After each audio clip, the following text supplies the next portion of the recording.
महादेव के भरे दरबार में श्रद्धालुओं का भीड़ लगा है।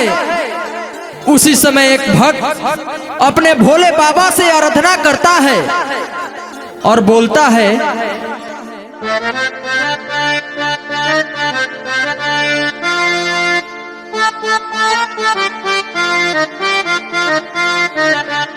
जैसे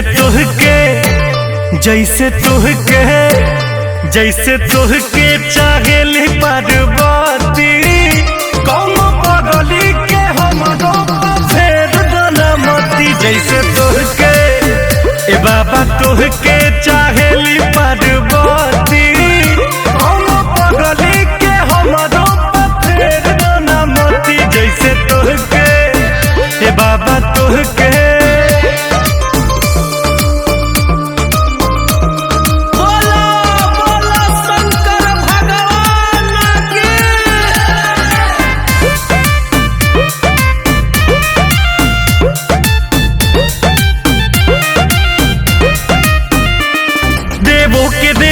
देव देव महादेव देव जी भजन करी, फिर दीन जार हमरो ऊपर बड़ी देर से सुमिरन करी।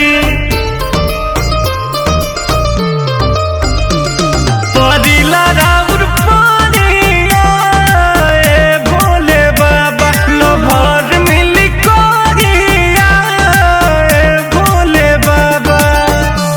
पूजा करी कि पूजा करी दिखाई अगरबत्ती, दोनों हाथ उठेगा और बोला है, कौन पगली के हमारो फेर दनमती। जैसे तुहके ए बाबा तुहके चाहेली पार्वती, कौन पगली के हमारो फेर दनमती। जैसे तुहके ए बाबा तुहके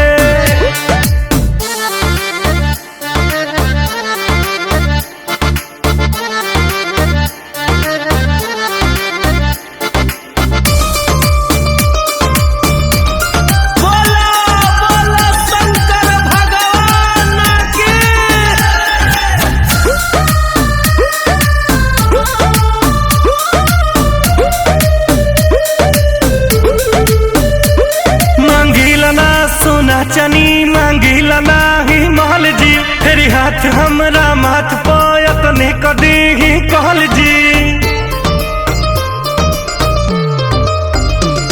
की ताना सभे मारे ना रगीला कलेस में, कमी कौन बाटे जी सूरज रितेश में। त माफ कह दी माफ कह दी जमन भइल गलती, बाबा जागा हो, कौन पगली के हमरो फेर दनमती। जैसे तुहके ए बाबा तुहके चाहेली पार्वती, कौन पगली के हमरो फेर दनमती। जैसे तुहके भोला जी तुहके जैसे तुहके चाहेली पार्वती, कौन पगली